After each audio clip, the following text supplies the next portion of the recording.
Bonjour tout le monde, Fred Bergeron d'Inaxis. Petit tutoriel rapide aujourd'hui. En fait, avec la plateforme ICT Protégé GX,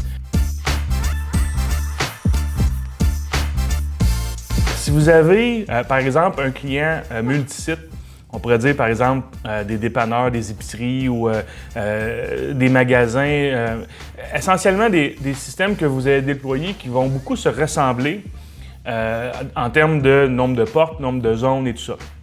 Il y a la possibilité dans le système, à partir du moment où vous avez créé votre premier site, je voudrais dire plutôt le premier contrôleur dans le site qu'on va vous montrer maintenant, il y a la possibilité de créer un nouveau contrôleur d'InRail GX basé sur un contrôleur existant. Donc, si vos installateurs, vos techniciens sont avertis de toujours brancher, par exemple, le contact de porte, la porte d'entrée sur la zone 1, la porte d'arrière sur la zone 5, ainsi de suite, vous pouvez simplement créer un nouveau contrôleur basé sur le contrôleur existant, changer le numéro de série, l'adresse IP, et puis après ça, faire les petits ajustements nécessaires. Mais si vous avez un site avec, disons, 8 portes, 50 zones, tous les bâtiments sont construits de la même façon, vous pouvez simplement rajouter un autre contrôleur basé sur le contrôleur existant.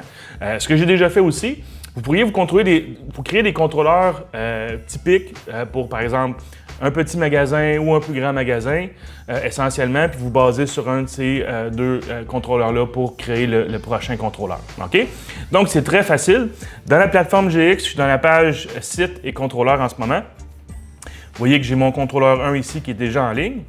Donc, ce que je fais, c'est que j'ajoute un nouveau contrôleur. J'ai choisi copier un contrôleur existant. OK? Et là, vous avez le choix du site et le choix du contrôleur qu'on va utiliser comme source. OK? Maintenant, ça pourrait être aussi utile, cette fonction-là, si vous avez décidé au départ de créer, disons, plusieurs sites pour différents bâtiments, mais que là, tout d'un coup, le client préférait avoir tous ces bâtiments-là dans le même site. Donc, vous pourriez essentiellement prendre un contrôleur qui est dans le site 2 puis l'amener dans le site 1 avec cette fonction-là. OK? Dans le cas présent,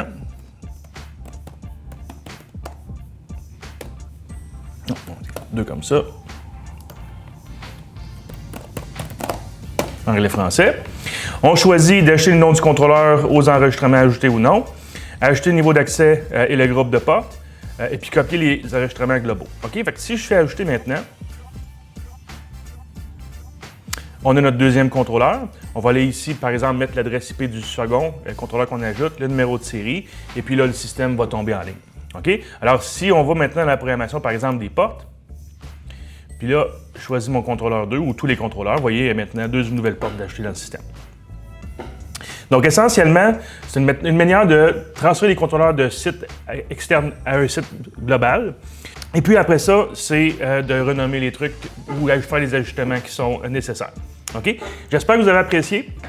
N'oubliez pas de vous enregistrer ou suivre notre canal avec tous nos vidéos, nos tutoriels en ligne. C'est vraiment pratique.